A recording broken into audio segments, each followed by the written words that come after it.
Hello and welcome to the Gaggle, where we challenge and if necessary destroy media narratives. I'm Peter Lavelle, and I'm of course joined by George Szamuely, a co-founder and partner with me in the Gaggle here. George, not unremarkably, I must say, but Russia is back in the news, and of course in a very, very negative way. The West's favorite victim is Mr. Navalny. He's back in the news in a very, very long and descriptive article. I mean, all the graphs and pictures. Somebody put a lot of effort into that one there. Then, of course, the whole hacking story without any sources, anonymously sourced again. I got the impression, you could just have taken out some names and rearranged a few paragraphs, and it would have been a story we heard 4 years ago, over the last 4 years. Give us some in-depth coverage here, George. Go ahead. Well, you're absolutely right in your introduction. There's nothing terribly new in either story. The Sunday Times of London article about Navalny added some new and interesting details. Exactly. You say, no sources at all. But the new detail that was added is that there were no less than 2 attempts to assassinate Navalny when he was in Omsk. He was on a plane in Omsk. He suddenly felt sick. Was taken off the plane, claiming that he was in, and then. According to this story, that there was a second attempt to poison him. Now, one other interesting detail is that previously we were first told that the poison was administered via a tea at the airport. This was then elaborated upon. No, it was in the water bottle in his hotel room, and that was then transported to Germany, and then the Germans did it of the water bottle, and then I found the Novichok on the water bottle. The water bottle has now vanished from the story, and the poison, the Novichok, was administered via his underwear. Knickergate. And exactly. No mention at all of the water bottle, which makes it very unusual because the water bottle, the whole point of that was that it was the German government sign. So now that's gone. So it's very strange. So that there were 2 on the part of the Russians to kill Navalny with Novichok, both of which failed. That's in addition to the failure to kill Skripal and his daughter. That's 2 people also with Novichok, and then including the police officer who was also not killed with the Novichok. So that's an amazing failure on the part of the Russians. And then the other story, which appears in the Washington Post. I just think that Novichok should just be fired and retired. Okay. It should be, yes. The deadliest nerve agent known to man, and everybody walks away happy and healthy. And the other story is also interesting. Again, Russia as the Keystone Cops, apparently they hacked the Treasury Department of the United States as well as the Commerce Department through some server and administrative system. And again, an amazing level of incompetence. The whole point of hacking is that nobody even knows that you've been hacked. I mean, there's no point in hacking if people know you've been hacked. And so there we are. We suddenly have this drama. Russia is back, and as you said, in a very negative way. Well, we could perhaps discuss why suddenly this reappearance. Your take, Peter. Obviously, when I was reading the Navalny tome. I mean, how many words was that? It was long. Okay, in all honesty, I didn't read the whole thing because I felt like I'd read it before. Pretty pictures and graphs. Yeah, and pretty pictures and graphs. And graphic pictures, scary pictures here. But as I was reading the article, the first thing that came to mind was not anything related to Russia. I was thinking of Iran, of the killing of the scientists, okay, and also resurfacing this Navalny story or recasting it. I mean, don't they ever use an asterisk anymore and say, "Oh, we're dropping the bottle element," never mind, okay? I mean, it's I've noticed that it was just so obvious, like, okay, well, why are you changing your story now? And with the hacking, of course, it seems to me that it is the interagency consensus, as we know now, is just basically telling the Biden administration, go the course that we have put out in front of you. And remember the last time someone got in our way, crossed us? Well, we messed up their 4 years in office, so stay the course, okay? It was very much like that. It was very written very much like apparatchiki, wasn't it? I mean, it was very formalitic, no sense of curiosity, or maybe it was just some Macedonians teenage Macedonians that were just screwing around with government agencies that don't have the right protections, okay? I mean, they don't put money into infrastructure, these things, and whenever they do, they give it to their cronies. Remember, CrowdStrike, I mean, under a sworn testimony, well, we really don't know. I mean, was it the Russians? Well, we really can't say. But of course, that was the narrative for years, okay? So this is what happens here. This is corruption on so many different levels, but also it is very much what people call the deep state, flexing its muscles. Of course, these journalists that write these articles, I mean, they're like stenographers. Say, oh, okay, yeah, we'll publish it as it is. Is it okay? I mean, these people have no backbone whatsoever, very little intelligence, and not one scintilla of curiosity. No, that's exactly right.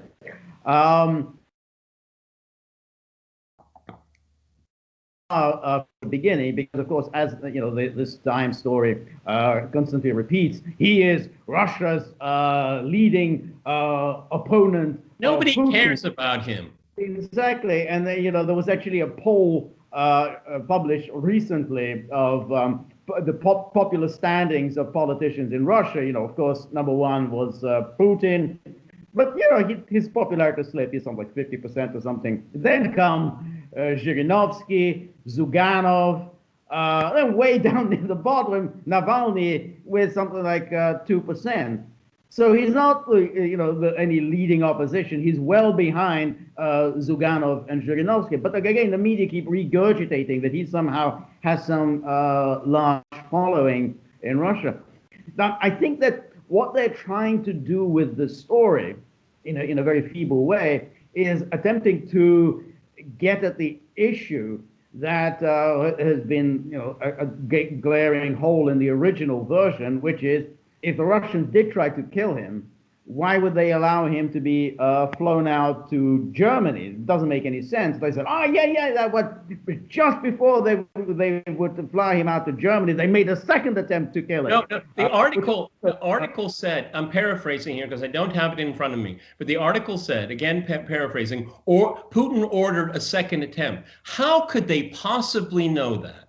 How can they possibly know it? And if they do know that, tell us how you know that. Okay, you're not a security official. You're a journalist, for God's sake. Why don't you win a Pulitzer Prize and say, I know how he did it. You don't know how you did it. You don't even know if it happened. Right. No, exactly. I mean, remember those New York Times story that they said intelligence officials know because they have a spy in the Kremlin that Putin personally ordered the spy agencies to sabotage Hillary Clinton's campaign and secure Donald Trump's win. They have it. They've got the spies there. And anyone knows that. Well, you don't reveal stuff like that. But again, these journalists simply write this down. Oh, yeah. Well, but Putin ordered this. No, I think that's exactly right. And I think your point about the hacking is exactly right. In other words, these are incompetent agencies, and they haven't done even the minimum, security guarantees. And what do you do when basically somebody is hacked in, and there are hackers all over the world, tens of thousands of hackers all over the world. They broke in, and what do you do? Oh, it's Russia, and then you're off the hook. It was all the Russians. It was the deadly intelligence agency in the world hacked into our system. It was in the middle of the summer or something like that, or late spring. Is that, I don't remember the state. I think it was like Ohio, and they had their voter rolls were hacked. Okay, well, if they were hacked, anybody could hack them. Why is it only one country that hacks? Okay, John Podesta, I'm sorry, Tony Podesta, his password for Google was password. I wonder, that's like drawing a $100 bill through a horror house, okay? I wonder how many people took advantage of it, okay? My goodness here. But see, the interesting thing for me, particularly the Navalny story, I'm sure you noticed it as well, is that this intense demonization, because what it does is, and I think historically, if you could go even, some people like to go back to the Napoleonic Wars, but I tend to see this really kind of come together during the Crimean War of the 1850s, is this caricature of Russia. And you know what? It is no matter what the political regime, no matter the ideology, if it's empire or communism or any other thing, it's always kind of the same message. And you know why that is, George? Because it is this invention of the other, of what we want ourselves to be. We are the virtuous ones, and all of the virtuous characteristics we claim for ourselves, and anything that is not is pushed on to someone else. And it's very much like white suburbia supporting Black Lives Matter, okay? Because it's all about how you see yourself, okay? And of course, it absolves you of all the things you do to your own people and to the world around, okay? It's a really interesting device. It's a form of what is it?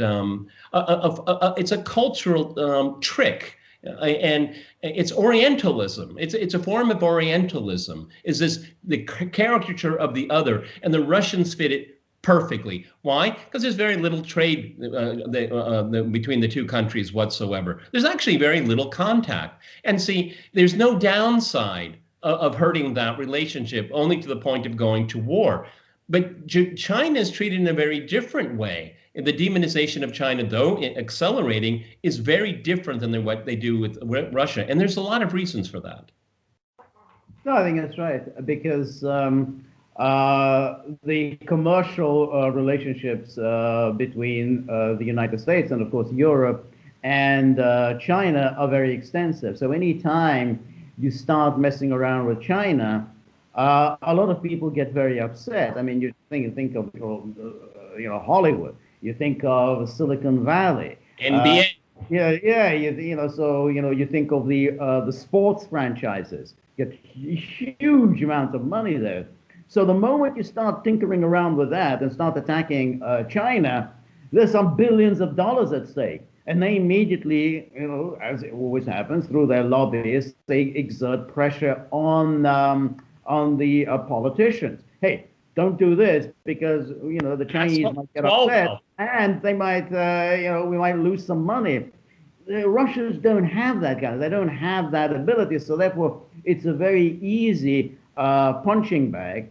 And of course, what always happens in these stories, and of course you had this in that long Sunday Times story, is you bring up every single thing that's through the historical memory.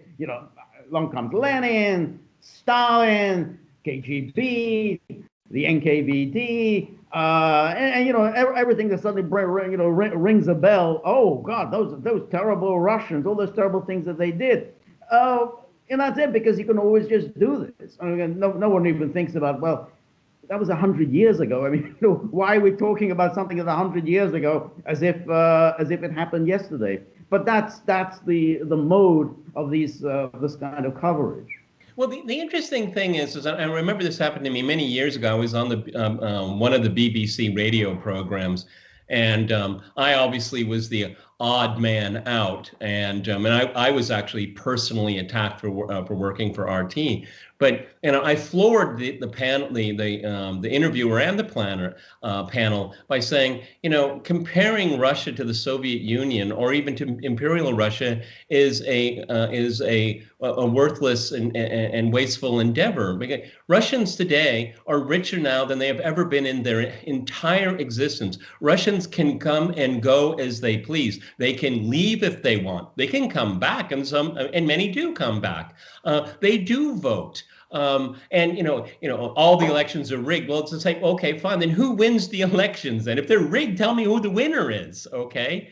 I mean, every single argument that they throw against me, I push back, and no one, I remember this happened to me on Crossfire. No one wants to go to Russia. And I said, well, no, Russia's second place in the world for the destination of immigrants around the world. The United States is still number one. Russia is number two. Many people want to come here and live. As a matter of fact, it's not easy to. And as a matter of fact, if you want to get citizenship, it's really hard. Okay, every single step. But if you read that article all the way through, if you want to waste that kind of time in your life, you get a completely different picture of what's going on. You and I will never deny terrible things that happened in the past. Okay, and we probably know it better than most people do. And that's why I and a lot of my friends here appreciate what they have now, because they know the history. Right. Well, that's it. And of course, the whole point about history is that events take place in a specific context. When that context no longer exists, then you can't just sort of pretend, oh, well, it's the same country. I mean, if you think about Stalin in the 1930s, then you have to think about the entire geopolitical situation of the 1930s. Everything else that was going on in the 1930s, to see all those events in that context. What you can't do is sort of take it out of context and pretend that this is something innate in the Russian national character, and that what happened then is just a reflection of the Russian people, Russian national psyche. That's ludicrous. No one does this, and since no one does this to the United States, then why do it in the case of Russia? But of course, this clearly is something that's an ongoing thing. I mean, what's going on in the UK right now? Well, the UK is again in a mess. With its Brexit negotiations are again in a mess. Johnson is making as much a hash of his negotiations over Brexit as Theresa May was. His popularity is plummeting. I mean, the guy only a year ago won a huge electoral victory, almost certainly heading for an electoral defeat. At least if the election was now, he was heading for a huge defeat. How do you change the subject? You change it by bringing up Russia. And this was all the time. We saw this all the time during the Theresa May years. Every time things were going disastrously. Exactly. Election fiasco, losing support within her own party, Brexit negotiations going nowhere. Putin! Putin's always on hand to distract the media. And the media, of course, much of which is actually very supporting the Tories, is there, like lapping it up. Oh, yeah, the Russian. So I think you have to see it in that context. But the other thing, of course, is also the incoming Biden team, which is, let's change the subject from China, because China sort of have a bad couple of... It's going to be, it'll pass the popcorn around. It's going to be fun to watch these people wiggle, because like I said the last time we spoke, Russiagate was an illusion. It was a delusion. But the relationship that many politicians and their children have with China are very, very real. Okay, and they're discernible. Okay, right. They're forensically detectable, not just an anonymous source. So I just want to say something before I forget it, because I think and again, when reading that ridiculous article, you hear these comments, the resurrecting the Stalin and rehabilitating Stalin. There's nothing more that couldn't be further from the truth, because if you look at, and this is over the 20 years I've been living here, there's been a lot of introspection about Russian history, particularly the 20th century. And people think of the purges, and they think of the Stalinized organized state and all that, which are all very real. I don't deny it. But before that, after the revolution, there was a horrific civil war in Russia, horrific one. And the West picked sides, okay? And Russians and Americans did fight each other. A lot of people forget that, okay? There were American soldiers in Russia, and British as well, and I think even French. But you know, what has happened over the last 20 years is the rehabilitation of the white generals. The white generals have been honored because of what they believed. It's not, you know, honoring the victor and vanquishing the loser. It is that this was a horrific time in our history, and these are the people that played a role in it, and we should learn about them. We should learn about the context of a civil war, because that is the worst possible war any people can fight, fighting their own, okay? And there was deep introspection about that. And I think that's really, really important to do. Also, to this day, if you had relatives that were persecuted and prosecuted during the Stalinist time, you can have your relatives rehabilitated, and there is a procedure to do that. And people still want to know what happened when people disappeared, people went into the gulag, and you can find out about that. There is people that want to have a reckoning with the past, and the Soviet past is difficult, but it's not insurmountable, and particularly if you have an open mind about it. So anyone says that, you know, Stalin is being rehabilitated here simply does not know what they're talking about at all. And this article just tells me so much what people don't understand about this country.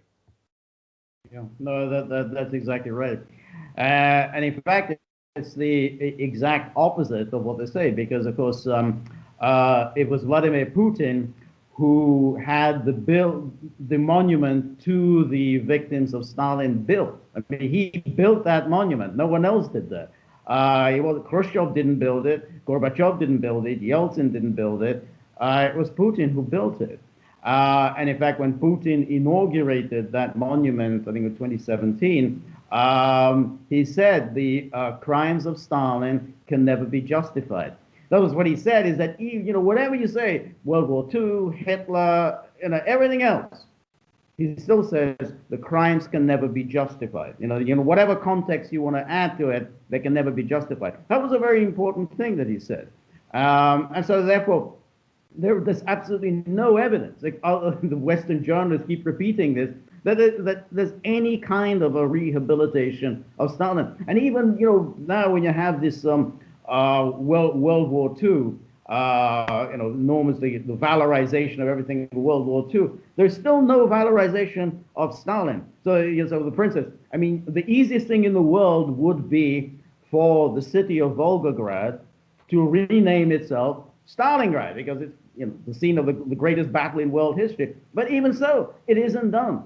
No one wants to do it. There's an interesting backstory to all of that. Is that, you know, again, I remember this a few years ago. You know, there are people in the Kremlin considering renaming Volgograd Stalin. No, they're not. It's small and medium-sized entrepreneurs in Volgograd that say this might be a tourist attraction. Come and see, we're the greatest battle in history. That is where it came from. It came from grassroots. It's not people, you know, wandering the corridors of the Kremlin thinking maybe we should change the name. No, it's people on the ground.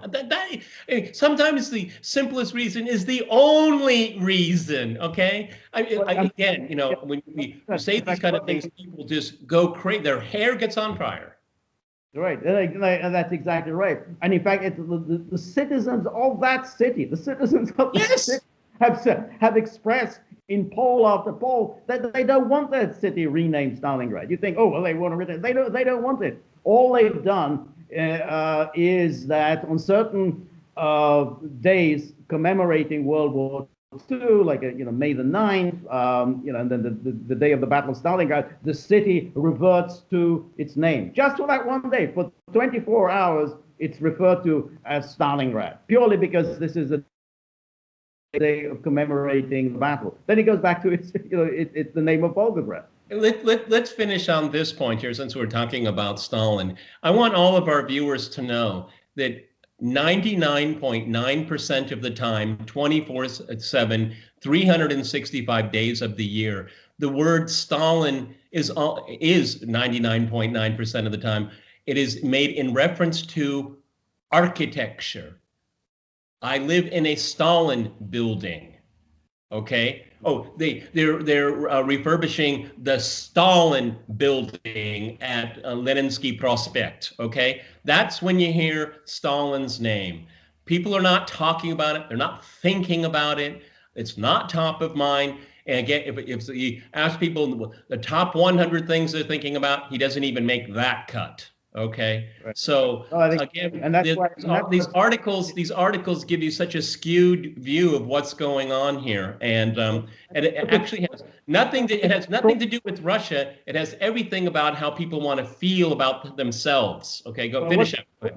What is extraordinary here is, of course, that how, the forbearance of the Russians, because given the magnitude of the victory in World War II, I mean, it's historic significance, it's an extraordinary achievement, given who led the Soviet Union at that time. The fact that the Russians don't rehabilitate him is an extraordinary testament to their forbearance. They simply don't do it, even though he's the one who led them. There's no question that he was the leader during those years who led them to victory. But even so, they will not rehabilitate him, and that does say something about this is a topic for another video, because my position is the peoples of the Soviet Union won that war in spite of Stalin. But we'll talk about that in another time here.